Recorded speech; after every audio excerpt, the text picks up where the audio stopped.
up with pain or not. Um, Coach Lorri here. Good morning, everybody. This is Matthew Welch, who is one of our group leads, who's joining us from, where are you in?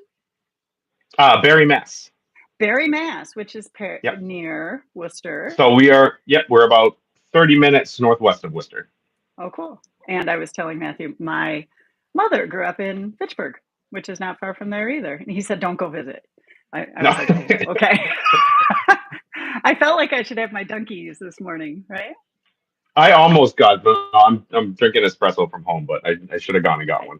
It's I could probably find I could probably find a Donkey's Cup somewhere. right?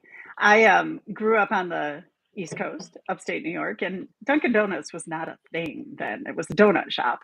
And we had one in my little hometown, which is crazy because we probably only had 4 or 5 restaurants total. And every time I fly JetBlue, of course, you get a cup of donkeys. And so whenever I go on a bike tour on the East Coast, that's my first shot in the plane with my little cup of donkey. It's a big deal now. They've taken over. Yeah, they've really taken over. So Starbucks is not a thing? No, we have Starbucks here. So I think Do just you? most everyday Massachusetts people prefer Dunkin' Donuts. Yes. Got it. Yeah, I'm not But a Starbucks person either. I like my coffee at home. But yeah, I'm true old school New England, I feel like, and I like Cumby's coffee, Cumberland what is, Farms. It's a local gas station and convenience store. yeah. So, and it's kind of similar to our for our Canadian friends. It's comparable to Tim Hortons, I guess. So they have a big coffee bar and all different kind of flavor coffees, and you make your own, and it's Uh, very good though. I just have my tureen of coffee that I make at home because I have a nice little espresso machine. So I can make an Perfect. Yep, Americano and I'm good. that's what I'm doing today. So I've never gotten the hang of making a good Americano myself, which I that's my preferred espresso drink. Yeah, my Italian ex really was critical of that because I would do like 2 double shots and then fill it. He's like, "Why don't you just drink straight espresso?" And I do like straight espresso in the afternoon. That's my afternoon hit. Or if I have to go for a workout and I'm tired, I'll have a hit of espresso. But yeah, I am not a connoisseur. I cannot. I don't even know where the foamer is, and I don't use any milk, flavors, sugar. No, no, no, no. On CD7. Oh, hi, Carrie. Carrie's riding her bike and Oh, she's watching riding. the live. And good morning, Raquel and Maggie and Will. Look, everybody's here. I hope everyone Yeah, who right on. had a holiday yesterday enjoyed it. And remember, you don't have to burn the turkey afterwards. You're just doing your training today. So, yeah, I I don't have a chance. I ate so much the past few days. It's not- I did not do a holiday, and I don't mind that because I tend to overindulge. I have to be very careful, and then I feel guilty. So I did not have a holiday meal. But the day before, I went to our local coffee shop, and I did have half a piece of pumpkin pie I shared with a friend, which is my Oh yeah, favorite. I love pumpkin pie.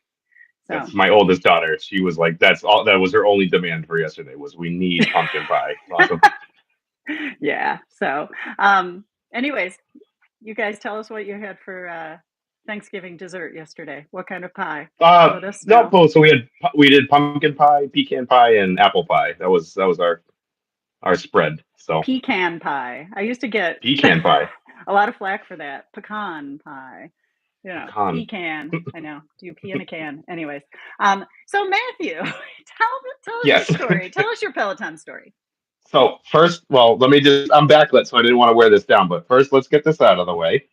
Ah, nice. Um, no, I'm actually I'm a latecomer to Peloton. So my wife in the winter of 21 and 22 just randomly was like, "Hey, if I got a Peloton, would you ride it?" And I was like, "Yeah, I'll give it a try."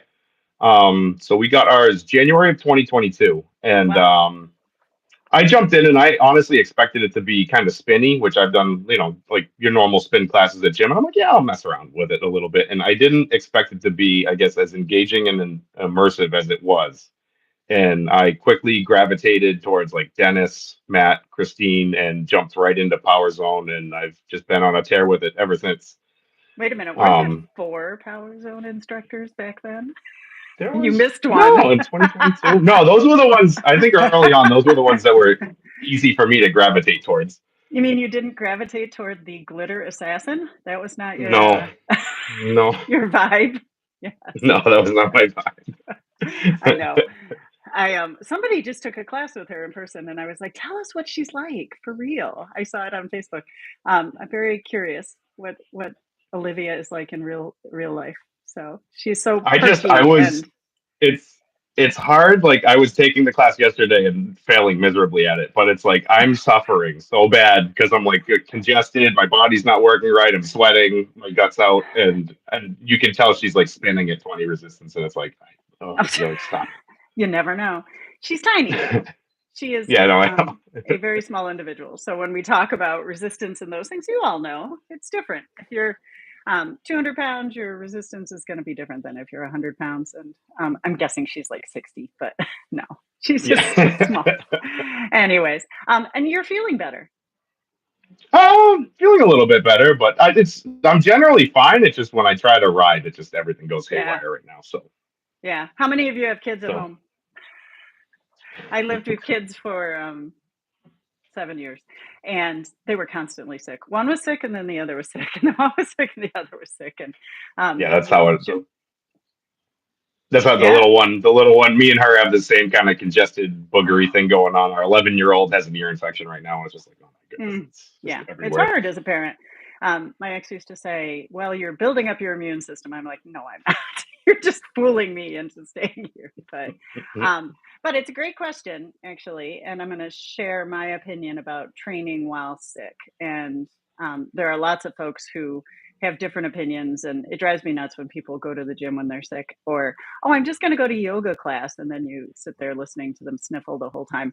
It's not about you; it's about who you're infecting. We all know that now. But Yep. my it's a good thing you're in daycare now, Will. I appreciate that. Yeah, but your child is in daycare. Someone's got to watch him. I know. Um, my my overwhelming thought about that is, first of all, exercise. It can be good for your immune system, but you're also kind of tapping into your immune system. So it has a negative impact as well if we are training correctly and we're doing overload. So at certain times, exercise is good, and at certain times, exercise is going to kind of drive you down. And so if my immune system's compromised and now I'm sick, probably doesn't make a lot of sense to keep training hard in particular because it's going to keep you sick. Your immune system needs to fight whatever is going on. Um, but typically I'll say, as I'm recovering, if it's from the head up, go ahead and train, but train relatively easy and listen to your body. You might need extra rest and extra recovery. If it's from the head down, definitely take a break, because once something gets into your bronchial system and your lungs, then we're in trouble there. So use your best judgment. It is the season. Training will be there when you're ready to come back. The bike will always be there. So get yourself healthy and then come back to training. But anyways, we were talking about power zones. Sorry. Well, Now you see how this goes, right? I feel bad. No, I feel bad because I just feel like I'm the walking bad example right now. And ordinarily, I would do that. I would just shut it down. I would just be sick on my own. But where I missed the basically the entire season, which was a huge Yeah. bummer. But so I missed the whole season, and I'm finally feeling like I'm coming back to life again. And I'm like, yes, I'm like everything's going good. And then like literally the next ride, it's like everything's going haywire again, and I'm just being stubborn and awful. When I Yeah. should ordinarily, being a seasoned rider, I know it's just shut it down, take care of yourself, even if you take the week or two off and then come back to the bike. The fitness isn't going anywhere, especially in the off season. It's Right. Exactly. Um, so you're a seasoned rider. This is one of the things I liked about I would, Matthew is you were an outdoor rider before you came to Peloton. So what's that like? yep. What's it like? I guess I'm a weird example. So I was a mountain biker. I mean, when I was a little kid, I'm a mountain biker first. I think everyone here knows me as I'm stuck on the road a lot. Yeah.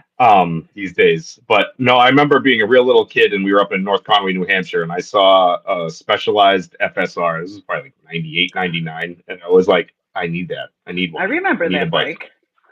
Yep. The Delta frame. It was a funky looking Yeah. bike. That was cool.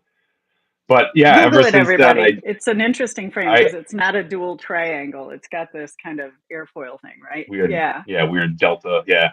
I forget the name of the guy that designed it. It was a weird engineer. He ended up, he was Porsche. like an independent bike manufacturer, and he sold that design to Specialized back in the day, if Oh, I remember I right. don't know, but I bet Jeff will come on and know, right? Probably. Anyways, But North Conway. No, so being a blue collar kid, I couldn't quite, being a 12-year-old, I couldn't afford a specialized FSR. So my first real mountain bike was what I have now was a Gary Fisher Marlin. So I just rode anything and everything I could on that bike in the city and in the surrounding towns, and I've just been riding ever since. And graduating into bigger bikes and more technical trail riding and stuff, but it's harder a getting older, and then Yeah. b how do I exercise and have a family? Even gravel Right. riding to some degree now and mountain biking is a humongous time suck. Hmm. So for me, that's the biggest draw of the Peloton, and even like why I graduated to road riding. It's like I can just jump on the road bike out of my garage and go ride for an hour and a half, and it's Oh, fine. versus Or driving somewhere to go mountain bike. yeah, because even like we have great trails in town, but it's still have to load all the gear up, drive to the trailhead. And I mean, even if you do an hour ride, it's a 2.5 hour process. So it's like Hmm. it's a huge time suck. But that's the nice thing. Even if I'm busy with work, no matter what, and I don't know about you, I cannot put a bike on a trainer, and it just I don't know, I it did it just for doesn't. years. Oh, I hate it. It drives me nuts. I know. So it's nice. The Peloton's like its own unique thing. It's just hanging out in the closet over there. And if I don't have time, I can just jump on it, keep myself tuned up and fresh. The Yeah. everything I mean, I don't know, like a lot of the other bike trainer workouts, especially back in the day, were a little more self-directed. And even now I know with Zwift and some of the other platforms, I don't know. The game doesn't do it for me. I don't know Yeah. why. Just the Peloton platform and the engagement and the instructors. It works and it keeps you Yeah. engaged. It's light and easy, and it's It always makes there, which is it nice. makes me feel like they're investing in me. That's what I feel like when I'm on Peloton. It's like, okay, this is interesting and they care about me and it's not just yeah, I was on Zwift for 2 hours yesterday. And that was my Thanksgiving. And after a while you're just like and I was doing a specific workout, so that was okay. And then I did a group ride. But yeah, it's just different. It is definitely better than back in the day when we were riding rollers or riding the CompuTrainer and just listening to music or watching, videos of bike racing. But yeah, it's definitely different. And and the fact that you're doing it with all these people, I think that's also really fun. I'm a perpetual high fiver. Every time I take a recovery, I high five Oh yeah. everybody. So yeah, yeah. Um, Well, I don't know. Have you done like a Mat 2 hour class? oh yeah, Have you actually? oh So yeah. I mean, I was in his to first me, one, being a although I got sick. oh no. And I went back to bed after about 20 minutes because, on the West Coast, was it 4:30, 4 o'clock? It was very early. Yeah. Well, when he did the first one, I didn't take the first one he did live, but I think I took it that weekend, like the next that Sunday. And I was just to me being an outside rider, I'm like 2 hours of straight pedaling is madness. Like that is insane. Hmm. That's insane.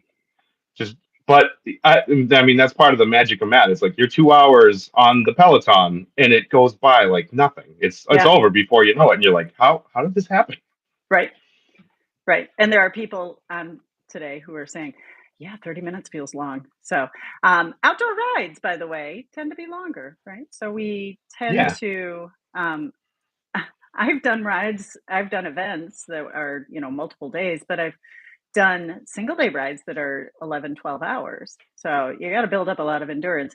But the cool thing, and we used to use a calculator like, every 30 minutes on the trainer is 45 minutes outside or that kind of thing. Cause there's no coasting, there's no stopping, there's no, nothing unless you need to take a bathroom We break. But we always counted it with spin classes double because we're uh, in a very hilly area. No, I mean it's all mhm. rollers out here, so it's just step up rollers and step down rollers, and so I mean we count it as double because for every mile you pedal, you're coasting a mile. So Yeah. Yeah. It's so you find your Peloton training is relating to your outdoor riding. it keeps. I mean, it's been incredibly helpful. It keeps me tuned up Yeah. in ways I guess I wouldn't normally would work out or get to work out, and I think Yeah. the biggest benefit is. And I'm sure, I mean, it seems like not all of your riding is very hilly, but it looks like you do a lot of hilly Oh, riding it's all too. hilly. Oh, I can't oh, leave is my it? house without I climbing like saw some. 500 feet. Oh, Yeah. I saw some beach cruises. Come on now. Oh yeah, well, probably on the e-bike. I cruise around Yeah. town on my e-bike, but even that isn't flat. It's yeah, the coast is super hilly and it's steep, most of it. I've had to find to do my workouts outside, I've had to find routes that are not as steep in order to do my regular interval workouts outside. Because Yeah, one of the that's interesting challenges I had last year was I did ride the Peloton all winter and was doing Zwift on the Peloton though, so that's a whole different situation. But um, by the time I got outside again in the spring, I felt like I'd created a lot of imbalances because I have some biomechanical issues, and we make power differently indoors and outdoors. And we make power differently on a fixed gear bike versus a flywheel. So, or a freewheel, I should say. So yeah, there was definitely a period of time when I was like, whoa, this is really different outside. And I still feel like my right butt cheek is smaller than my left because my right glutes aren't working as well, but we're working on that. So, no, I um, think it's easy. That is another. I mean, there's so many benefits to working on the Peloton and the trainer, and oh even on yeah. the flywheel. And that's even like I'm left leg dominant, and I came. I've always been a rider, but I was as an athlete, I was a hockey player first, and then Hmm. ski racing. And obviously, skiing you can really build some crazy imbalances, especially if you're Oh one leg yeah. dominant. Um, so I'm very left legged, and if I don't pay attention, like I will be pushing with just my left leg up hills and stuff. And it's like, yeah, you can really start to accentuate those imbalances. Where if you do a lot of that, like the zone 2 work on the Hmm. Peloton, and you're really paying attention to your mechanics, you can kind of clean some of that stuff up, which is super helpful. Yeah. So that's a really important point, and I would encourage people don't zone out when you're doing. I like programming the zone too because it gives you time to really focus on what your body feels like, and I think that's important. So I think being engage. a real No, I think Go being a ahead. real rider, I suit the easier I'm working, the more I have to pay attention because it's Yeah. almost weird. Like I want to use my body the way I use it outside, and Yeah. I don't, and I really try to pay attention to the balance and the power and make everything as smooth and even as I possibly can. Hmm. A real rider. Don't say that. No, I You're all real riders. It's okay. sorry, no, yep. No, it's okay. An outdoor rider. Yeah. No, honestly, I appreciate the grit and determination of some of the people that are just inside because one of the things that keeps me motivated is I know that like the translation to outside. So that's a big part of it. It like keeps me Hmm. motivated. It's like, okay, I can go do this ride or that ride and it's not gonna kill me. I'm not Right. gonna like just be beat up. And it's like some of the people that just ride indoors, they're riding some grizzly huge rides and it's just for the sake of doing it. And I don't think I'd have that in me, honestly. Yeah. I agree. I think, when we look at the Peloton, we're getting cardiovascular fitness. So that's going to translate. And biomechanics are a little different. There's no question. We've got flywheel versus freewheel, and we've got just slightly different fit on the bike. So I may not be engaging muscles in the same way, but I've come out of the last 2 winters with long hours on the Peloton and been able to jump out on the road real quickly and transition to super long rides, doing centuries and metric centuries without much adaptation. So that's been really good. Um, can you tell we're trying to get you all to ride outdoor bikes because that's where the scenery is good. So much better than being in my living room. But yeah. So I think the biggest thing too with being in a hilly area is just not that I know everyone wants to like, yeah, I worked out really hard and I got these crazy adaptations, but for me, even just being able to take it easy, like yeah. like most of my climbs around here, it's 5% plus. Hmm. So it's like, and I don't know about you, like I find it hard to take it easy on that because I just want to get it over with. If it's like a Right. 300-foot climb, I'm just blasting up it as fast. I'm Yeah. like, I don't want to sit there and suffer and spin like a squirrel on it. I want to get it over with. So it's hard to build an easy day or build easy rides. And it's nice I can come to the Peloton if I need that. If I need an easy day, I can just do an endurance ride or just take an all zone 2 ride. Yeah. Michelangelo, ciao. Yes, I'm reading notes. Will, yes, I'm reading get too. I don't have my outside. glasses, so I have to do this. That's okay. Um, yes, it's great to be outside. I've been trying to do more outside this year. Last year I got a little lazy. It was mostly rainy last year too, but this year I've kind of changed my schedule around. So my hope is I can do a little more, not my focused intervals, but get out and do my endurance rides outside because it's just so much more fun than being inside. I have to say when you're riding 3, 4, 5 hours. So yeah, it's good. Um, what else? What else are you doing from a training point of view? Me, I mean, I mean, I don't think you were quite here. I don't know if you caught on. So I was actually training to do an Everest before my little incident. Yes, I Um, remember that. Both of those I I, remember. I So, kind of, no, I felt so like what I is an had it. Everest? Tell us, for those who don't know, So, what is and, Everesting? and Everest is doing an Everest on your bike is climbing the elevation of Mount Everest in one effort. So it's about 28,000. 28,000 feet. Yeah, 700 feet in one And the go. rule of Everesting is you have to use the same climb. So you can go The up and same down and track. up and down and up and down. And it's Hmm. interesting because I have friends who've done it on really short climbs and they do, hundreds of them.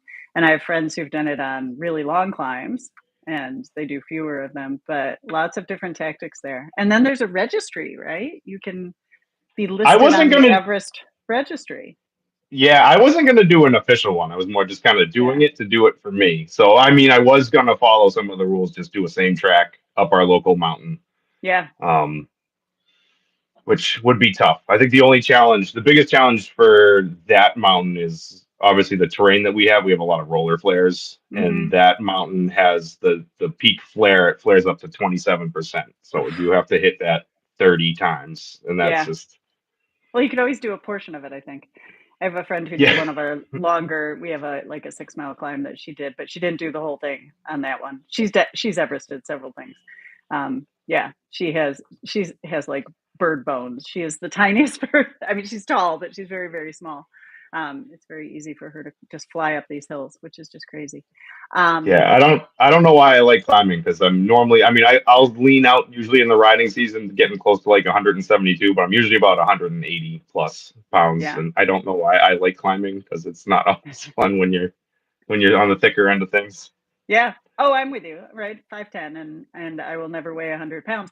For those of you who are like, why are they talking about weight? Well, power to weight ratio. You've heard Matt talk about it. So my ability to produce power, but also factored in is my body weight, my bike weight, and the lighter that is, typically the faster we will climb. Now it's interesting because we're starting to change our opinion about that a little bit. And you look at like the World Tour racers and the stage racers, the classics racers, and we're seeing larger bodies, which is great. And I think what we see from that is healthier bodies. And I found from my own experience, 2 years ago, I was climbing. I came back from a couple surgeries and I did the death ride, which is 125 miles with 15,000 feet of climbing. So Ooh, it's pretty good. That's the most I've done that in a day, probably that's a 16,000, I think. big Yeah, that's a big day. it's five climbs. So it's five ups and downs. And I was heavier. I was 10, 15 pounds heavier the race weight, but I PR'd all my climbs that year and last year too. So you can get faster even though you're larger. I think I wasn't as healthy when I was super lean. So you have to find that tipping point of what's efficient, what's not. But yeah, I yeah, think earlier on in cycling, it was almost like they wanted to remove themselves from sports physiology, and now it's like we're coming to a point where like, no, you're not, no, like, and they're right, taking stuff from strength training and weight training, and like being at a healthy weight and having healthy fat right, percentages. It's like that ends up being better for you in right. the long run, and even for your power, Yeah, than just trying to get as skinny as humanly possible and hang on to as many watts as you can while doing it. right. We're also looking at regulations for bikes and courses and things. I think we're trying to make the sport safer, and make it more of a long-term sport as far as the health of our riders, right? So when bikes get super light and bikes get super fast, the crashes get significant. And so we're seeing a lot of changes there as well. But um, yeah, so uh, cool. What else do we want to talk about? Oh, I wrote a note. I don't What know. separates the women and the girls, right? Climbing. Why is climbing hard? Why is it? It's funny because some people in parts of the country where, like Florida, there is no climbing, right? So it's a very different sport. You see people in Florida and they're zooming along at 24 miles an hour and that's their day. But you and I, you have different climbs than I do.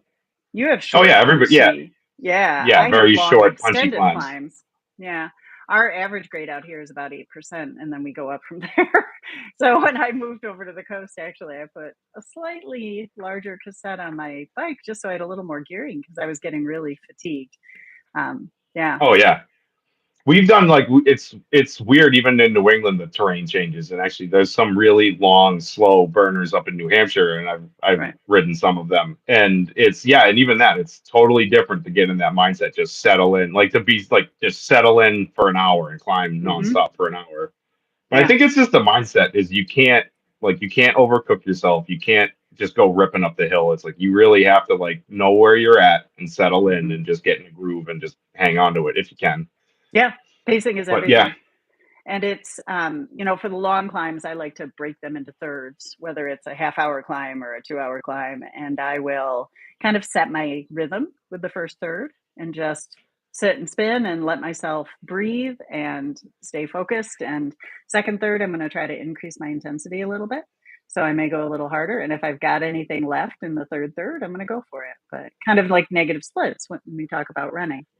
yeah. But the mistake a lot of people make is they get so excited, they go too hard, too fast, they accelerate, they spend a lot of time out of the saddle, and then they blow up, and then it's really miserable. So the key is pushing yourself to that point before you blow up, because once we blow up, we know. For those of you who've done an FTP test, you know what that's like, right? Don't blow up.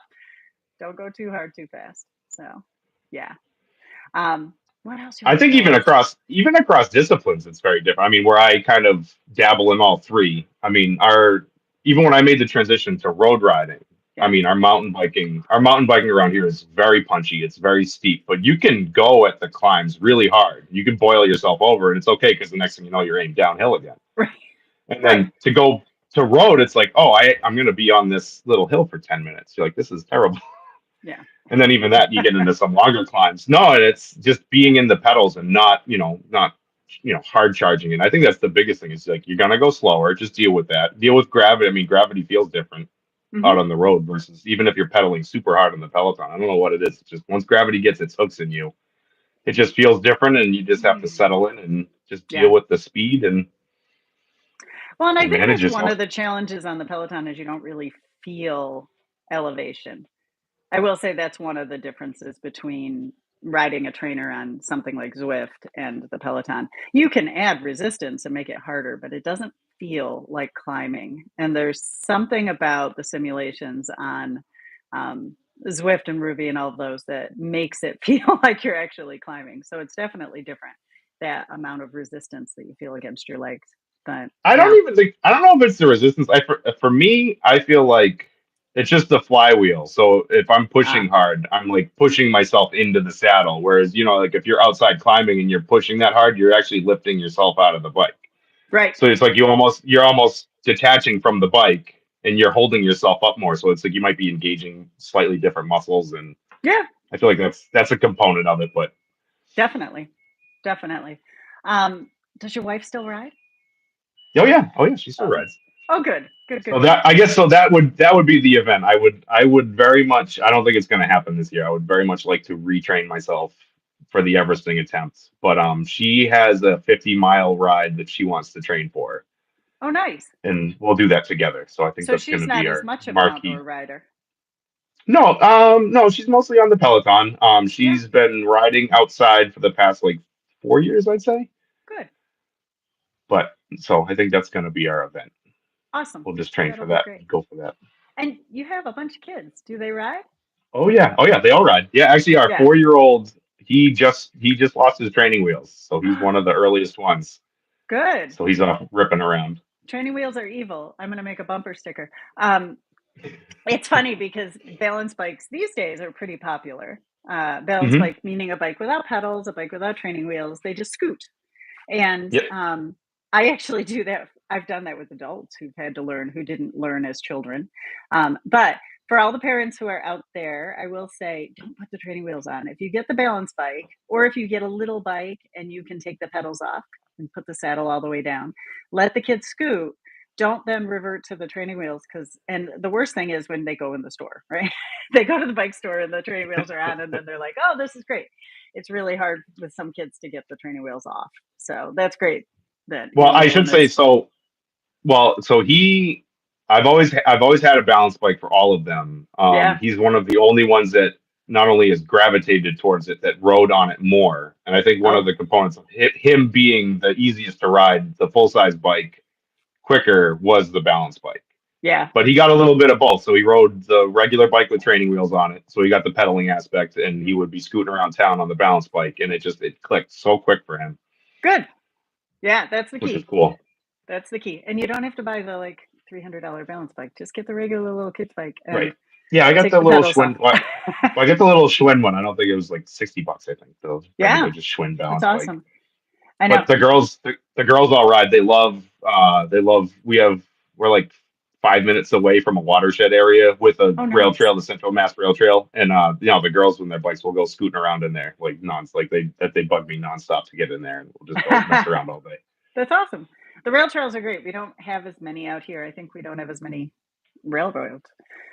We don't have old abandoned trails, or rails, so we don't have as much of that. But the East Coast is just filled with rails trails, which Oh is yeah, it's awesome. awesome. They're Yeah, trying to connect. Basically, the old rail bed goes from Boston, like I mean, it cuts all the way across Massachusetts, but they're trying yeah, to build like 180 something miles that you can ride across yeah. Massachusetts on it, which is awesome. That's awesome. And then there's the East Coast Greenway, which is slowly getting pieced together Yep. over the years, Yeah. which is great. So yeah, we'll see. We will see. Lots of riding. Anyways, anything else you want to tell us? And then we'll move on. I don't. What made you get into gravel? That's what I want to ask you that. It's funny because I think I was always into gravel. I started, well, so my first bike was a Specialized Hard Rock back in, I think it Nice. was late 80s. I don't remember exactly when I bought it, but at the time I worked in theater and I wasn't an athlete and I was a smoker. And I wanted to quit smoking. And I thought, well, if I buy a bike, I'll quit smoking, which I didn't. And I also didn't really ride the bike. I was afraid of it, which is interesting because as a kid, I rode my bike everywhere. It was, we didn't have a car for the kids. We didn't have a driver. We rode our bikes. And when I hit my 20s, I was afraid of it, like a lot of people, right? Because I didn't really understand it. It's what led me to doing what I do now, which is teach bike skills. It was intimidating. It was like, I have a job to go to on Monday. I can't crash. And I didn't understand the Yeah. physics of it. And anyway, so I had that mountain bike and didn't ride it. And I moved to California and I brought that mountain bike with me. And this was in the late 90s. And started riding out here because everybody out here was, fit and healthy and they rode bikes and they're beautiful and rich. I'm like, I'm going to be just like them. So I rode bikes. Anyways, what got into gravel? I mean, I started as a road rider. I registered for the California Age Ride, which is a 7-day ride from San Francisco to Los Angeles. Oh And my goodness. I know. And I had 9 months to train. And I'm a bit introverted as well and have some anxiety. And so going to training rides was really scary for me. But long story short, I completed the ride and I eventually became a ride leader and fell in love with riding and had an opportunity to change careers in 2001 when the bubble burst and decided to become a coach. So I mostly rode road. And then I had started a women's cycling club. And I was like, oh, we're only going to do road. We won't do mountain bike. We won't race. All of that eventually occurred. Within a few months, we were mountain biking. And I remember going out I worked at a bike shop at the time, and I borrowed a Trek Fuel EX carbon fiber fancy mountain bike, and the chain broke because I didn't know how to shift. I was shifting under load. And anyways, yeah, and I put a big chunk in the chainstay. It was bad. Long story short, I started mountain biking mostly because I wanted to race cyclocross. Cyclocross was like this cool up and coming sport at the time, and you couldn't even buy a cross bike. So you had to have a custom cross bike built or make one from a road bike. And so I raced cross for a lot. And then eventually we just started riding on whatever. When you ride long enough, you're like, oh, I wonder where that goes. And then it ends up on dirt. And so we would ride road bikes, really skinny tires, 21s and 23s on mountain bike trails and fire roads and that kind of thing. So eventually, when actual gravel bikes came out, it was a pretty easy transition. We've had a series out here called the Grasshopper Adventure Series, which has been a mixed terrain series for, I don't know, 25 years, 30 years. So a very long time before anyone knew what gravel was.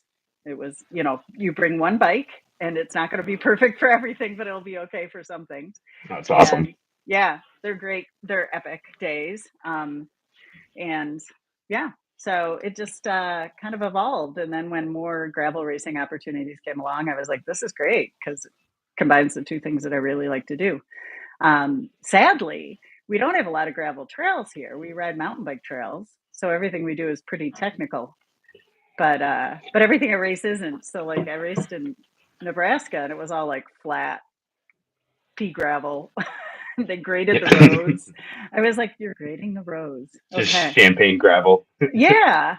But it was very flat. And that's hard. That transition from riding ups and downs all the time to riding flat where you have to pedal 100% of the time was very challenging for me, actually, physically. So, but yeah, I just like bikes. I've done everything over the years pretty much except downhill and BMX. And I'm always looking for a new challenge. People are like, don't you get bored with riding after almost 30 years now? But I just Oh, change what I never. do.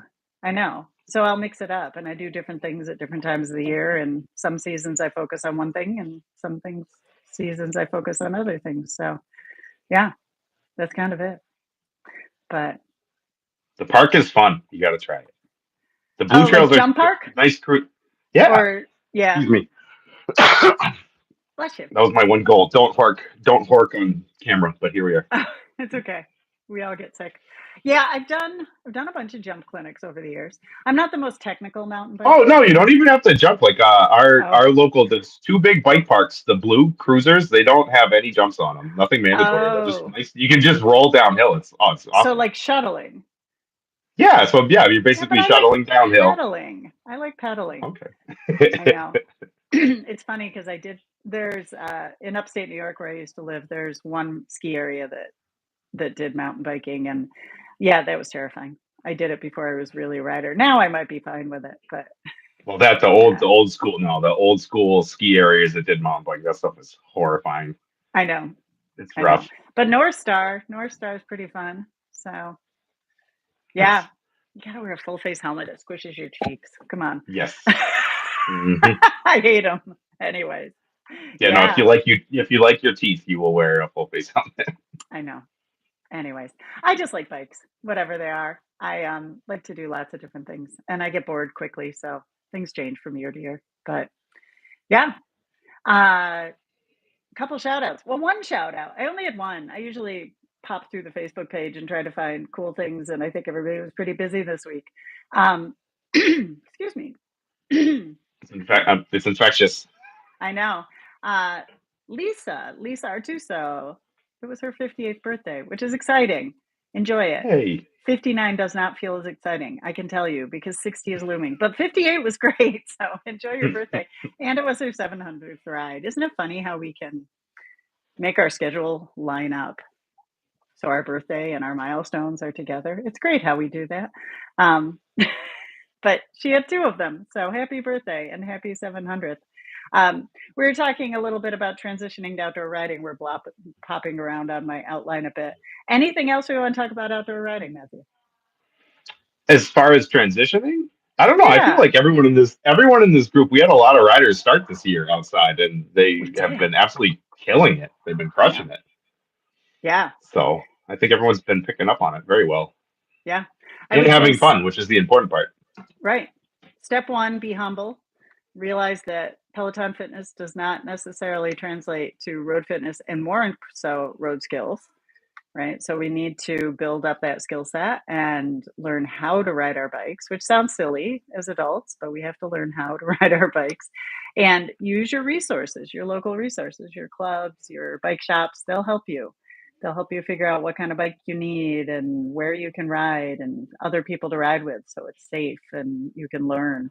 Um, I had a client years ago who said, have a beginner mindset. It was a very yogic thing, right? Be okay being beginner. Give yourself permission, basically being a beginner. And that's good. You don't have to be perfect at this. You did not come out of the womb riding bikes. So it's going to take some time to learn if you're new at it or relearn if you haven't done it in a while. But it's an awesome sport. So I think the Peloton's a great gateway drug. It's easy to train. It's an engaging, safe environment, but it's really nice to go outside and ride bikes too. Well, I think that's the hard thing is that I mean we rode outside before all the social media, right? Right. So when I was younger, I could go, if I didn't want to ride, I could just go goof off in the woods for 4 miles, and that was it. Nobody saw it. Yeah. And now it's like everyone follows Christian Vandeveld, and Yeah. they're watching him, rip through golden ratio rides at, 18 miles an hour. And he's like, oh, that's just an easy zone 2 ride. And everyone's like, Yeah. aw. But Golden ratio. So 1 mile for 100 feet. Is that what we're talking mhm. about? Yeah. Yeah, Yeah. yeah. Hashtag good ratio. So Um, it, no, it's hard to, I guess it's hard to, like you said, be okay being a beginner or even yeah. intermediate, or even like, hey, I'm comfortable being a beat rider and it's fine. Hmm. Like, Yeah. and being so connected to everyone. It's like, you don't have to be a Cat 1 racer and Right. expect yourself to live up to those standards, but we all get to see that now, And which is guess tough. what? You're probably not going to be a racer. No, So, nope. yeah, it's okay to ride bikes however you ride bikes. And Yeah. yeah. So, let's talk about next week. So oh gosh, I hope I'm feeling before better for it because I'm it's a excited. big one. Let's dig Yeah, into it. next week It is a is. big one. So same rhythm, rest on Monday and Friday. I would say take your rest this week. Try to take it easy. I know a lot of you are adding in classes, but we've got some big classes in the last 2 weeks. So we're going to ride with Hannah on Tuesday. We've got a 45-minute endurance ride. And then Wednesday, you guys are starting to embrace this. I like it. We're going to do some cardio and some core. Maybe you'll keep doing it after this challenge is over. That would be awesome. Thursday with Sam, 45-minute power zone. I heard his ride this week was awesome. I heard there was a great playlist. So that was the feedback I got. And then Saturday, we've got a 75-minute power zone endurance with Matt. Of course, you can sub a live ride. We had a question this past week. I know I can sub a shorter ride or a longer ride. You can sub whatever you need to do. So whatever your schedule, whatever your interests, let's do those endurance rides on Saturday. Sunday, we're going to go a little longer. So we've got a 45-minute endurance ride and then also some mobility and core. So we're definitely building up some endurance to finish the year. That's good. Yeah, that's about it for this week. And then we go into our final week, which is going to be awesome. Yeah. Anything else going on? I'm trying to think. No, That's I'm about with you. it. Sam, I was slow to gravitate towards Sam, but I don't know. He's crept up on me a little bit, and I really have enjoyed his rides Yeah, more so recently. I was the same way. So And he was never my go-to. My go-tos were always Matt and Dennis. I like the cadence play with Dennis. And obviously I like Matt because he's a great coach. And Sam was never first on my list. But I took a class with him in London and he was quite good in person. Um, I appreciated his coaching. He did a great job. So I yeah, think no, it's personality wise, he doesn't translate to the big screen as much, I think, as the other instructors. But yeah, he was good. I think he's one of those. He's not going to grab you immediately or suck you in or make you like really work hard. Like, but Right. over time, you're like, that's not always the coach you want. You want someone who's low Yeah. key. He'll sneak you through some really big work, and all of a sudden you're like, oh, it interval's over. Okay. Yeah. You're like, all right, good job, Yeah. good job. Kudos to you. Yeah. So, anyways, it's early. It's Black Friday. Ooh. I'm not going anywhere, but I'm couch. My couch is waiting for me. That's what's happening Good. today. Well, I hope you feel better. Recover. Thank you. Take some easy. And when that fails, Mucinex. Mucinex is always my masking agent when I get sick. But I know. I'm being so stubborn because I missed so much this year, but I know. But you're back, and that's awesome. So I'm back. Which in the scheme of things, I should just be happy. Which I am. I'm happy on where I'm at, which I never thought I'd be, and just just take it. I can still ride, that's the end. At the end of the day, yeah, that's all I really wanted. So for those of you who don't know, since we have a few minutes, tell us the rest of your story, Matthew. you want to? So unexpectedly, on my birthday, we went down to South Carolina, and one of my training rides for the Everest thing, I was just this was just a weekly. Actually, it was a pullback long ride. Was a 50-mile cruise around the beach, and I had a Widowmaker heart attack on my bike. Oh, how old are you? I just turned 40. Yeah. So, and not to get And into no it. So they're coming to. no signs before that. Well, so they were very small blockages, and they're coming to find. So I have a very high. It's called lipoprotein A, which everybody has it. I just happen to have genetically a very high count in over the past, what are we at, 9 months now?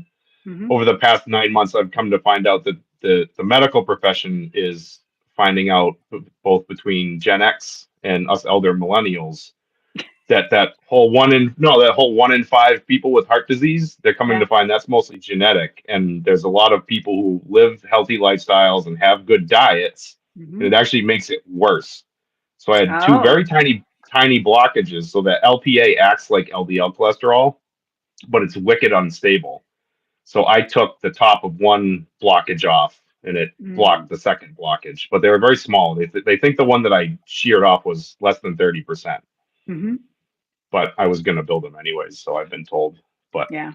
So so I you were got out very on a lucky. ride, I was out on a ride and what happened? and went down on my bike. I was very fortunate. The Marine combat veteran literally watched me go down and immediately Wow. started working on me. So, but luckily, because I'm somewhat healthy, is they could kick the living crap out of me and brought me back. But and for all intents and purposes, yeah, my heart's totally fine and healthy, minus two Good. blockages. So. Yeah. Uh, so what are some things that we should think about when we think about heart health? What are I don't know signs because of this, or should I thought I was you doing all the thought you right were things. healthy? I know. Well, your story is not. I think I mentioned this to you when I remember when I was working at a bike shop in the early 2000s, and we had a number of customers in your age group, like that 40 to 55 group, who had similar situations. Not all with the same outcome as you had, unfortunately. And what are the things that we should look at, especially? And women have different signs, by the way, and women also tend to have heart-related incidents later in life. But what are the things we should I think about? I mean just I mean diet, I guess. I mean not that I can change much about my diet, but and then just Right. even any small signs with your heart, chest pain, any kind of weird tingling and feelings. And no, even Hmm. talking to doctors, no, women have some. In my baby sister's an ICU nurse, and she was talking Yeah. because we were talking about my signs or what was going on. And she said women can show heart attack symptoms or heart blockages and really Different ways. Whoops. I lost your audio. get a call coming in. It must not be on airplane mode. Oh, it's okay. Um, So no, so women yeah, show different symptoms. women can present heart attack symptoms in really strange ways. Even just like, oh, I have a headache, or maybe Yes, migraines and back pain. Those migraines two and headaches seem and to, back pain and weird stuff. Yeah. yeah. Yes, Raquel, who is a physician, she's saying women don't have the typical symptoms. Yes. So I would say, and we all joke about this. When you start an exercise plan, everyone says, make sure you're cleared by your doctor. But yeah, pay attention to that. Make sure you're cleared by your doctor. It doesn't hurt. And I know it's hard with insurance to get baseline testing, but if you have symptoms, don't ignore them. Yeah. And I would say, from a safety point of view, if you're out riding, make sure that people know where you are and when you're coming back. And there are lots of tools that we have available to us now on our phone and also on our bike computers and things like that, or our watches, that will, like, crash detection. So if you go down, hopefully you've got an emergency contact of some sort, and they Well, will so find out that you've gone down. that's actually where I got lucky because I have a Garmin and it's all set up, but I didn't bring it on vacation with me, so I was Oh, just riding with my phone. yeah, So, yeah. but yeah, and So ordinarily, especially around here, Massachusetts roads, Massachusetts drivers, yeah, no, I my yeah. Garmin's on and on me with the crash detection on. So Right. And have some ID with you. Have your credit card, some cash, a driver's license, right? A photo ID, your health insurance card. You need all of this information with you. yeah, So, no, I did everything wrong. So it took my wife a while to find me. So that's why if anyone follows me on Instagram, I'm Cashew Joe because I was in the hospital as Cashew Joe oh, because I had nothing on me. yeah, yeah. So, um, Raquel says family history, tobacco use, high cholesterol are important factors. Yes, they Hmm. are. And sometimes there are things that we just don't know. So, paying attention to all of those is important too. Yeah. I think Um, they found we were discussing. I was discussing this with my cardiologist. Is that me being so active masked a lot of things? Like if I was led more of a I guess normal like lifestyle, it would have present like some of the things like my LDL was high, but it was normal, so it wasn't yeah. ever like really. no one was concerned with it. Whereas if I wasn't he's like, okay, now looking at everything, yes, that's normal, but for what you're doing, it's not. It should be much lower Ah, for your activity level. But like, so blood work would come back normal, things would come back normal, but in a way, like me being active was masking it. right. So that was Damn activity, right? If you damn weren't an being healthy. exerciser, I know. Yeah.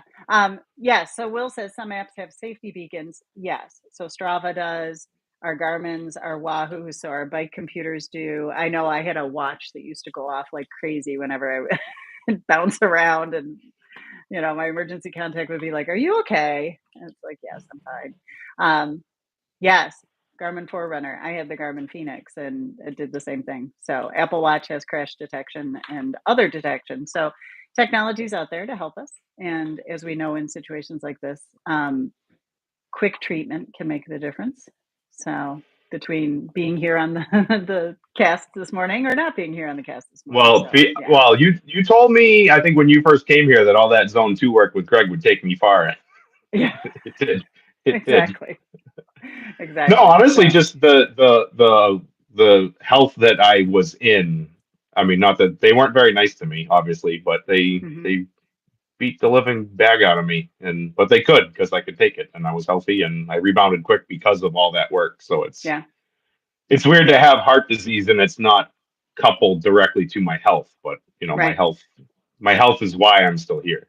Good. So Good. and Um, rebounding. I'm glad you're still here and I'm rebounding. glad. And I'm glad to be here. yeah, well, thank you for joining me today. This was No, this is a awesome. blast. I know. I think I've talked to Matthew once before, and I expected him to have much more of a Massachusetts accent like I he could do. writes. I could do. I could get it. Kid. We just gotta go down to Donkey's Guy. We'll just get a coffee. We'll go to the Packy. No problem. The package store, right? Yeah, yeah. Yeah. Okay. Good. Just down Thank. around the. It's just Bang a Yui at the Rotary. It's right down There there. we go. Yeah. Park the car and have it squat. My mom, Yeah. my one of my aunts, speaking of accents, was from Fitchburg, but had heavy Boston accent, but they were Polish speakers. And then she married a man from Long Island, Flushing. And I could not understand a word she said. I was Oh, just, geez. yeah. And I I'm feel from like upstate New York, but nobody guesses our accent out here is a little more Elmer Fudd. I feel like that. the Yeah. true old school Worcester accent is very like Elmer Fudd. Yeah. Yeah. Well, good. Well, enjoy your weekend. And you Hope you too. feel better. And Thank you. thank you, everybody, for joining us today. And I will post up the schedule, and you should receive an email this morning with your training for next week. So, yay. We all got to get together and ride soon. That's what we need to I do. know. I know. By the way, I just finished the next challenge, our New Year challenge. I'm It's going to excited. be good. I'm I excited. know. So, we'll have more info for you in the next week, and you can sign up. So, yay. Awesome. Bye, everybody.